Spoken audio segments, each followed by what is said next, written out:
One of the things that I have heard about the Sagebrush Theatre is that there is at least one ghost here. I've had lots of different weird things happen to me in other theaters that I've worked in over my career across the country, but nothing like what happened to me in the Sagebrush Theatre, and nothing like what Albert did to me.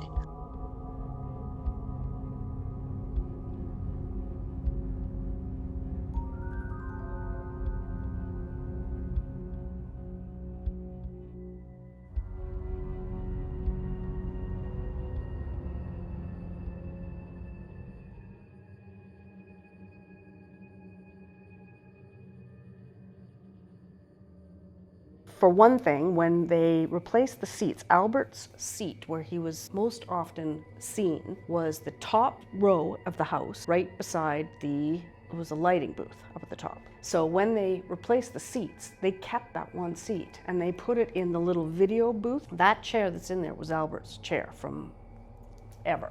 The Sagebrush Theatre and Cam High are built on land that was an old graveyard.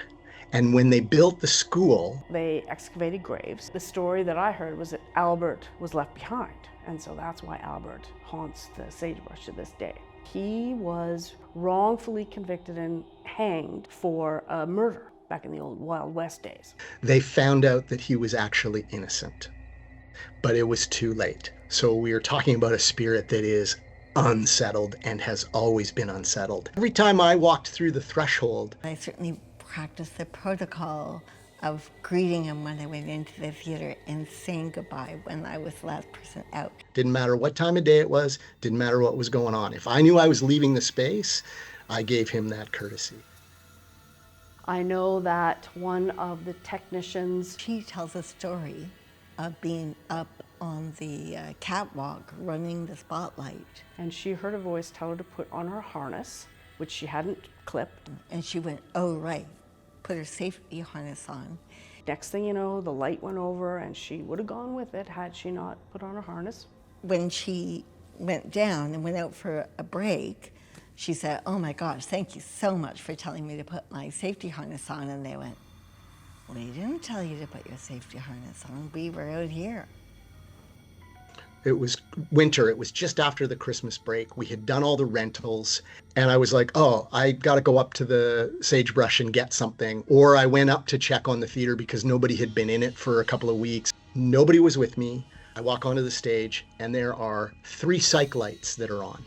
And they're on in blue color. And the rest of the theater is completely dark except for the ghost light. And so I just thought, oh my God, these lights have been on for 2 weeks. So tromped my way up to the lighting booth and the lighting board was off.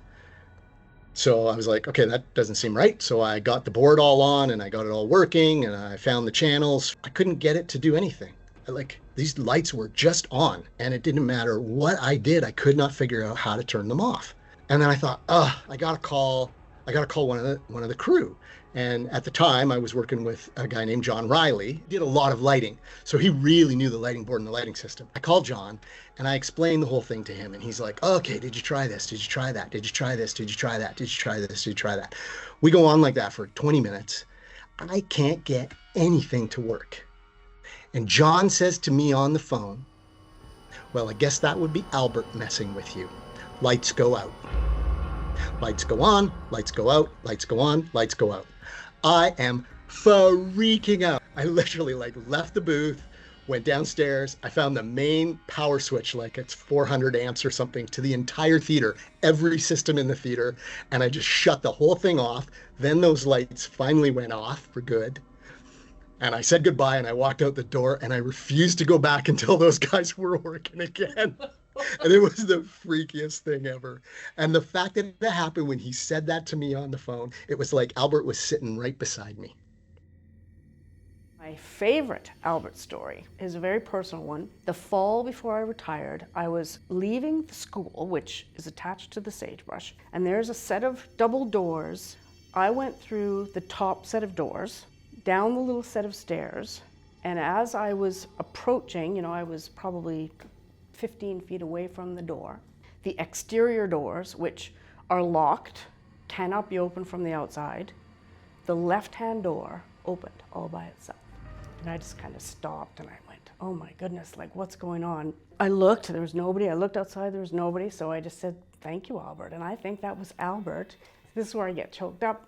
I think it was him saying goodbye. I brought science teachers down and I said, this is what happened. None of the science teachers could give me a logical, rational, scientific explanation. So I do believe it was Albert wishing me farewell.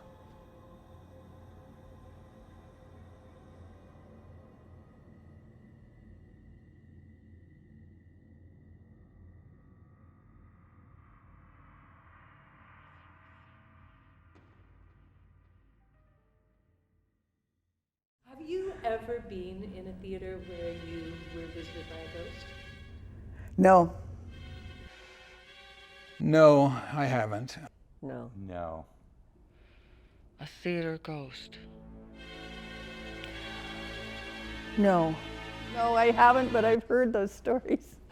I didn't experience any ghost stuff in Kamloops. Kelly, I've got nothing for you.